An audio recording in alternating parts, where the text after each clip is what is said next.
A'udzubillahi minasyaitonirrajim. Bismillahirrahmanirrahim. Teman-teman, kali ini saya ingin memberikan respon kepada salah satu muhibbinnya wali Allah yang sangat mulia, Abuya Uci Turtusi, di mana muhibbin ini memberikan statement kalau saya itu disuruh bertaubat. Saya disuruh bertaubat karena sudah mengkritisi pidato yang halu. Saya tetap akan menyatakan itu halu dan cerita dusta, karena apabila kalian mendapatkan suatu persoalan, maka kembalikan persoalan itu kepada Al-Quran dan As-Sunnah. Ya ayyuhalladzina amanu ati'ullaha wa ati'ur rasula wa ulil amri minkum. فَإِن تَنَازَعْتُمْ فِي شَيْءٍ فَرُدُّوهُ إِلَى اللَّهِ وَالرَّسُولِ إِن كُنتُمْ تُؤْمِنُونَ بِاللَّهِ وَالْيَوْمِ الْآخِرِ ذَلِكَ خَيْرٌ وَأَحْسَنُ تَأْوِيلًا.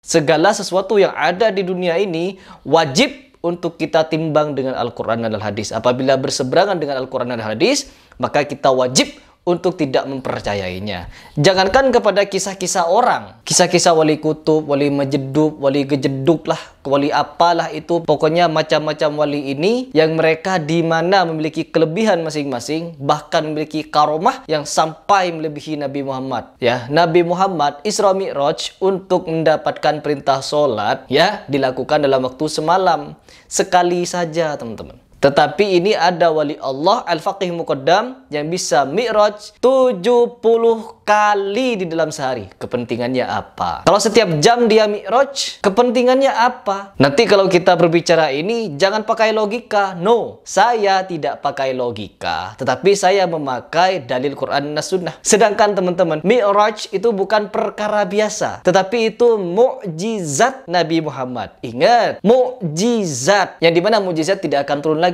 Artinya tidak akan ada orang yang Mi'raj lagi bertemu dengan Allah. Begitu analoginya. Kembalikan kepada Al-Quran dan Al-Hadis. Kalau sudah ditimbang dengan Al-Quran dan Al-Hadis, semuanya tidak sinkron, ya, malah tidak klop, tidak nyambung, maka karomah itu halu. Karomah itu bukan untuk melemahkan Al-Quran dan As-Sunnah, tetapi karomah itu untuk menguatkan Al-Quran dan As-Sunnah. Contohnya seperti Syekh Abdul Qadir Al-Jailani ketika dia digoda oleh cahaya yang menerangi seluruh penjuru, dia bersuara nih, cahaya, "Ya Abdul Qadir Al-Jailani, saya adalah Robmu, saya adalah Allah. Mulai saat ini telah aku halalkan apapun yang haram bagimu. Maka tinggalkanlah sholatmu, lakukan apapun yang kamu mau, di mana apapun yang telah aku larang halal bagimu." Tetapi apa jawaban Syekh Abdul Qadir Al-Jailani? Syekh Abdul Qadir Al-Jailani berdoa kepada Allah, yaitu meminta perlindungan dari iblis yang terkutuk itu. Akhirnya apa? Iblis itu menyerah, kalah, karena tidak dapat menggoda Syekh Abdul Qadir Al-Jailani. Padahal sebelum Syekh Abdul Qadir Jailani sudah ada beberapa wali yang sederajat dengan Syekh Abdul Qadir Jailani digoda dan berhasil digoda, jatuh pada kemusyrikan. Inilah kenapa kita bisa mempelajari dari kisah ini bahwa karomah itu seharusnya menguatkan syariat, bukan malah melemahkan. Baik teman-teman, tidak perlu panjang lebar. Sebelum saya memberikan tanggapan, mari kita reaction dulu seperti apa pernyataan dari muhibbinnya wali Allah ini tentang kisah Syekh Abdul Qadir Al-Jailani yang saya anggap itu tidak benar. Ya, tidak benar. Lagi dan lagi selalu Harry Plus. Lalu Harry Plus mengomentari tentang almarhum al-maghfurlah guru kami, yaitu Abuya Uci Turtusi. Siap. Seolah-olah cerita Syekh Abdul Qadir Al-Jailani ini adalah halu. Seolah-olah cerita Syekh Abdul Qadir Al-Jailani ini adalah berlebihan, yang mana karomahnya ini tidak masuk logika. Harry Plus, antum belum pernah baca kitab. Seberapa antum baca kitab? Kalau baca kitab, ya bolehlah kita baca-baca kitab halu. Ya, kitab itu kalau di bahasa Indonesia kan adalah buku. Buku kalau di bahasa Inggris kan adalah books. Kalau di bahasa Belanda kan juga book. Kalau di bahasa India kan juga kitab. Jadi bahasa Arab dengan bahasa Hindi juga hampir sama, yaitu dibaca kitab juga itu buku. Seberapa banyak saya baca buku? Kalau pakai bahasa Indonesia. Kalau di bahasa Inggris kan, how many books have I read? Mau pilih yang mana? Ya Allah. Sudah berapa banyak katanya saya membaca buku. Saya di sini bukan untuk membangun narasi permusuhan, tetapi di sini saya ingin membantah statement antum, Kang Hilya, ya. Meskipun kita pernah teleponan melalui WA, tapi di sini saya akan membantah melalui video, di mana di sini saya akan lebih leluasa untuk menjabarkan narasi saya dan tidak dipotong-potong oleh pembahasan. Yang pertama, berapa buku yang sudah saya baca? Artinya, untuk mendapatkan informasi ilmu, itu kita tidak harus membaca, mendengar juga bisa. Tapi membaca juga penting. Iqra bismi rabbikal ladzi khalaq. Oke, kita lanjut lagi deh pembahasan. Karena dia nanyakan saya sudah berapa buku yang dibaca. Ya, buku halu juga boleh kita baca untuk mencari kehaluannya, untuk menimbang dengan Al-Quran dan hadis. Kitab-kitab yang tidak sesuai dengan Al-Quran dan hadis boleh, tapi jangan untuk dijadikan rujukan. Kalau ada kitab yang bertentangan dengan nas-nas Al-Quran dan Al-Hadis, maka jangan jadikan rujukan, ya. Sudah berapa banyak antum hatam kitab? Maka saya nyatakan riwayat yang diutarakan oleh guru kami itu riwayat sahih. Ketika Syekh Abdul Qadir Al-Jailani meminta kepada malaikat penjaga neraka agar dibebaskanlah murid Syekh Abdul Qadir Al-Jailani, illam yakun muridi jayyidan fa ana jayyidun. Walaupun memang keberadaannya muridku adalah seorang fasik, tetapi aku adalah orang yang baik, maka bebaskanlah muridku sehingga aku akan mengantarkannya ke surga Allah Subhanahu wa taala. Oke, tutup dulu. Salat cilok naon cilok imangan sakadar ai hawa doang hadir. Oke, ini kejadiannya di mana ini? Kejadiannya ini di alam barzakh atau di neraka? Ini tentu rungkat ya teman-teman, dengan kisah yang disampaikan oleh Abu Ya'uci. Dari awal saja ini sudah bertentangan dengan nas Al-Quran dan As-Sunnah. Siapapun yang nulisnya, apabila sudah bertentangan dengan Al-Quran dan Hadis, tidak boleh diterima. Apalagi Syekh Abdul Qadir Al-Jailani mendengar suara Allah, mendengar suara Allah secara langsung. Dan sebutkan juga di kisah ini, Syekh Abdul Qadir Al-Jailani masih hidup atau sudah mati. Arwahnya yang ngomong atau bagaimana? Atau dalam mimpi? Atau semedi gitu Syekh Abdul Qadir Al-Jailani lalu merogoh sukmo, sukmonya masuk ke dalam alam barzah. Apakah kejadian itu di neraka? Sedangkan neraka saja belum dibuka gerbangnya sebelum hari hisab. Sampai di sini saja sudah rungkat. Belum lagi sampai di kalimat mendengar suara Allah, siksa. Kalian percaya?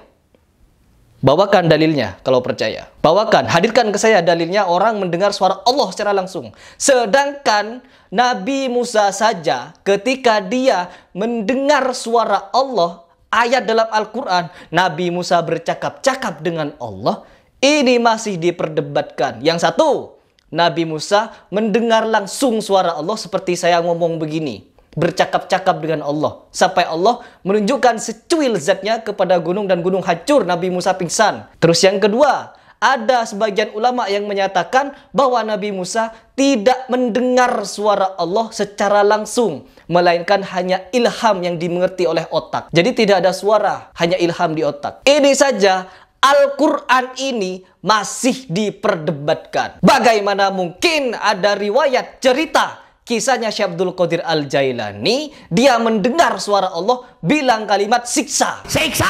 Siksa. Yes. Mendengar suara Allah. Bertentangan dengan nas Al-Quran dan Al-Hadis. Sesuatu apapun, mau disebut karomah tingkat tinggi lah, apalah. Tapi apabila dia bertentangan dengan Quran dan Hadis, maka itu dusta. Tidak ada yang namanya karomah melemahkan apa yang disebut dengan firman Allah, melemahkan as-sunnahnya Nabi Muhammad SAW. Saya memang orang yang bukan setiap hari pakai peci, setiap hari pakai sarung, setiap hari pakai gamis, pakai sorban, no. Tetapi akal sehat saya masih aktif untuk menerima kebenaran sesuai Al-Quran dan Al-Sunnah. Ya, silahkan kalian kalau punya dalil, silahkan kalian kalau punya ilmu, bantah argumen saya. Saya bukan emosi karena saya marah, no. Tetapi saya terbawa dengan kisah-kisah ini yang dianggap sahih oleh muhibbinnya, orang yang diwalikan. Dari sini saja cerita ini, kitab ini sudah dibantah telak oleh Al-Quran dan Al-Hadis. Oke, lanjutlah, lanjut. Itu riwayatnya sahih, yang sahih menurut kalian, menurut penulis kitab ini, tapi tidak sahih menurut Al-Quran dan Al-Hadis. Kembalikan lagi pada Al-Quran dan Hadis, timbang dan ukur kembali kepada Al-Quran dan Hadis. Lanjut. dikatakan oleh Syekh Ali Al-Khurasani, qala Syekh Abdul Qadir Al-Jailani, berarti riwayat yang dikatakan oleh Abuya Uci Turtusi itu adalah riwayat yang dikatakan oleh Syekh Ali Al-Khurasani mendengar daripada gurunya, yaitu Syekh Abdul Qadir Al-Jailani. Maka bertobatlah engkau Harry Pras. Jangan seolah dikit-dikit ini adalah halu, jangan seolah-olah ini dikit-dikit halu. Maka saya ingat apa yang diutarakan oleh Hadrat Syekh Mbah Hasyim Asy'ari, wala tasluh ummatun illa bi ilmi. Jika memang ingin maslahat kehidupan kita, maka lebih baik dengan ilmu. Apa ilmu? Ilmu adalah pengetahuan. Ilmu adalah bagaimana otak kita bekerja dengan baik untuk menelaah suatu cerita yang sesuai dengan nas Al-Quran dan hadis apabila kita muslim. Ya, oke, cukup. Tidak perlu panjang lebar ya. Dia membacakan kitab ya. Kitab ini saja, ini sudah bertentangan berat dengan Al-Quran dan Sunnah. Apa kalian masih percaya? Adakah salah satu di antara kalian yang percaya? Rancu teman-teman, rungkat cerita ini. Jangan sampai berdusta atas nama orang yang soleh. Bisa saja, jangankan kepada Syekh Abdul Qadir Al-Jailani, Nabi Muhammad saja banyak yang mendustainya. Contohnya, surga di telapak kaki ibu. Ini katanya perkataan Rasul. Hadis ini loh. Tetapi apa? Setelah ditelusuri, hadis ini palsu. Tidak ada keterangan kalau ini dari Rasulullah SAW. Terus yang kedua, makanlah sebelum lapar dan berhentilah sebelum kenyang. Ini juga dinisbahkan kepada Rasulullah, seolah-olah Rasulullah pernah menganjurkan dan melakukannya. Sedangkan Rasulullah tidak pernah mengungkapkan hal seperti ini. Ya, tidak pernah. Rasulullah saja ada yang memalsukan kisahnya. Apalagi cuma Syekh Abdul Qadir Al-Jailani. Jadi kembalikan lagi kepada Al-Quran dan Al-Hadis teman-teman. Kembalikan. Apalagi di situ yang mulia Abuya Uci ini menyebutkan kalau kunci neraka dan kunci surga itu punyanya Syekh Abdul Qadir Jailani. Kagusti Allah ditutup waing surga jeung neraka. Waduh. Ditutup oleh saya surga dan neraka. Syekh Abdul Qadir Al-Jailani akan nutup surga dan neraka katanya teman-teman. Bertentangan dengan hadis Rasulullah. Kalau orang yang akan membuka pertama kali pintu surga adalah Rasulullah Muhammad SAW. Di sini enggak Syekh Abdul Qadir Jailani yang membuka pintu surga, punya kemampuan menutup dan membuka pintu surga. Kalian percaya? Ini ceramah yang berbahaya. Dan ini di publik. Dan kita harus memberikan tanggapan di publik. Oh, siapa saya? Saya pesilat. Saya bukan cuma pesilat. Saya juga muslim yang mencari kebenaran. Lanjut. Namun gak akan ada yang ke surga. Gak akan ada yang ke neraka. Bilangin sama Allah. Saya yang ngomong katanya. Ya Allah, ini juga sudah bertentangan dengan nas Al-Quran dan Al-Hadis. Bahwa yang akan mengetuk pintu gerbang surga nanti adalah Nabi Muhammad SAW.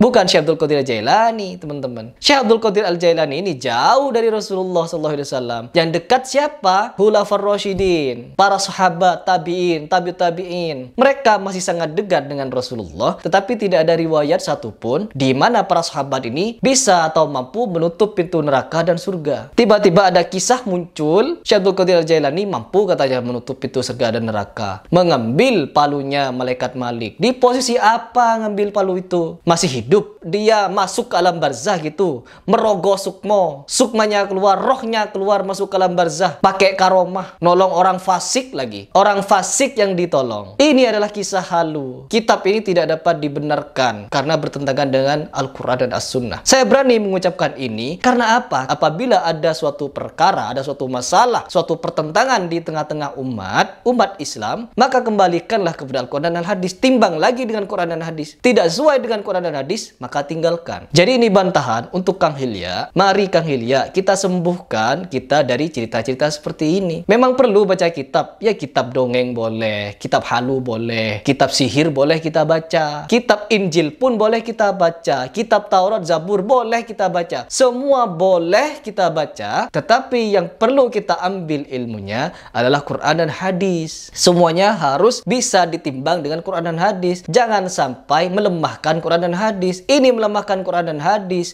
Dibuat rancu, teman-teman. Syekh Abdul Qadir Jailani ini bisa masuk ke alam barzah dan mendengar suara Allah. Ini sudah menjadi pertentangan, teman-teman. bisa sehebat itu mendengar suara Allah. Sedangkan Nabi Musa saja diperdebatkan dia mendengar atau enggak. Oke teman-teman, mari kita aktifkan akal pikiran kita untuk menjadi sehat. Jangan sampai akal pikiran kita mati dengan kisah-kisah seperti ini. Saya bukan ingin merendahkan kitab, tetapi kalau kitab itu merendahkan Al-Quran dan hadis, maka saya akan tentang apapun kitabnya, apapun bukunya. Oke, mungkin itu saja yang ingin saya sampaikan. Kurang lebihnya saya minta maaf apabila ada yang keliru, itu murni dari kesalahan dan kekhilafan saya. Tetapi apabila ada yang benar, itu murni petunjuk dari Allah Subhanahu wa Ta'ala.